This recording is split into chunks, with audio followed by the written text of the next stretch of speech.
See this? It's a letter from a bank letting customers know about potential Canada Post disruptions on the horizon. And chances are you may have received a similar email like this. And that's because despite some brief reprieve, it looks like there's labor unrest again within Canada's primary postal operator. John Chan is the co-owner of Wonder Pens, a specialty stationery shop in Toronto. John says he appreciates Canada Post workers and, as a small business, relies on the Crown Corporation to get orders to customers around the country.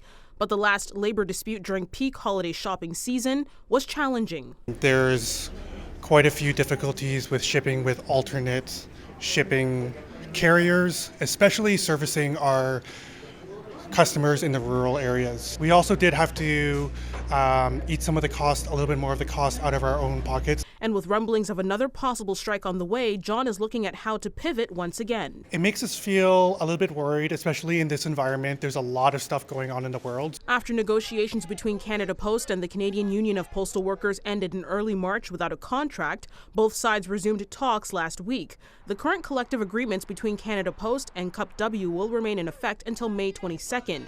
If no deal is reached, over 55,000 workers could once again be on the picket lines. We are just holding our breath a little bit. Now, you will recall the first Canada Post strike happened last November after both sides failed to reach a deal. It lasted about a month after the Canada Industrial Relations Board ordered both sides back to work. It's not about bad labor relations per se. It's not about the one side being bad to the other. It's that the revenues are collapsing at Canada Post because the business model is collapsing because people don't write letters anymore and put them in the letter in an envelope and put them in the mail. Ahead of the May 22nd deadline, there's another key date to keep in mind. Ottawa appointed an industrial inquiry commission to look at the business model of Canada Post. Those recommendations are due by May 15th. The only major policy question that's going to face the Carney government, the newly elected Carney government, is what are you going to do with the post office?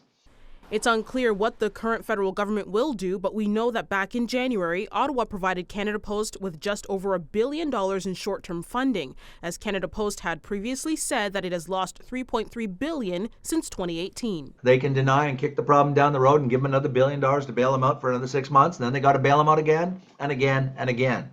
Where negotiations stand right now is unclear, but small business owners like John are hoping day-to-day operations can continue without any repeated labor disruption. We very much would love to continue working with Canada Post, but in the meantime, hopefully our customers will understand. Afua Baah, City News.